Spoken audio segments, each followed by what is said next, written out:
une cathédrale, ça n'existerait pas s'il n'y avait pas des gens, des personnes qui l'ont élevée à cause de leur foi et l'habitent aussi à cause de leur foi encore aujourd'hui.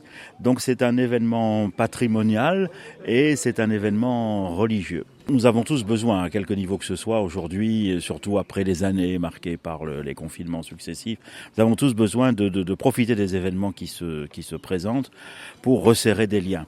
Et je pense que celui-ci en est un. La programmation d'ailleurs donne la parole à beaucoup de créations culturelles, musicales, puisque ici aussi il y a une tradition musicale très importante.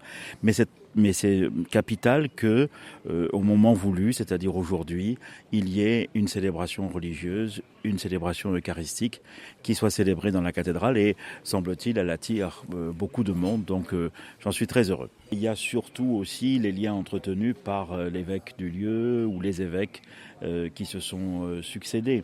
Les évêques d'Afrique sont là parce que justement il y a des liens entre les diocèses. Que ce soit avec le Bénin, avec le Rwanda, voilà, tous les évêques qui sont ici, les autres de la province aussi. Donc c'est simplement la signification qu'une cathédrale, c'est pas un en soi.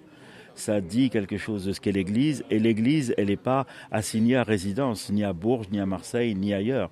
Et même son lieu privilégié, c'est plutôt les lignes de fracture de l'humanité que les monuments de gloire à son histoire. Mais une cathédrale dit aussi cela, parce qu'on ne sait pas, tous ceux qui ont prié là, eux aussi avaient des fractures dans leur propre vie. Et donc il faut les regarder à la fois dans la beauté et aussi dans ce qu'elles transpirent, ces pierres, de la condition humaine avec toute sa fragilité. Une cathédrale, c'est aussi le vestige de siècles. Tout n'a pas été facile dans cette région. Et voilà, on ressent toute cette histoire imprégnée. Et aussi à l'intérieur, que ces pierres sont aussi imprégnées de la prière d'un peuple depuis tellement longtemps, tellement longtemps. Donc voilà, moi je ressens tout ça et je ressentirai encore plus tout à l'heure. Les cathédrales attirent à la fois des visiteurs et des pèlerins. Parfois la frontière est très faible entre les deux, hein.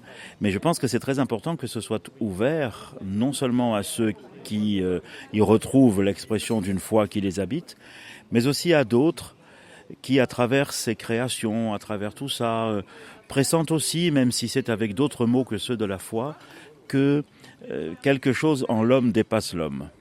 Bien sûr aussi il y a le sens profond des cathédrales aujourd'hui en France qu'on redécouvre, et puis ce qui est arrivé à Notre-Dame de Paris met du coup aussi en valeur la place d'une cathédrale dans une ville et dans un diocèse, et ce qu'on peut dire la grâce des cathédrales, hein, qui, comme je le disais tout à l'heure, signifie à la fois quelque chose de notre patrimoine, de notre savoir-faire, du talent de nos corps de métier, mais aussi une présence continue d'une communauté chrétienne sans laquelle d'ailleurs la cathédrale n'existerait pas. Elle ne serait qu'un beau monument, mais pas une cathédrale. Voilà.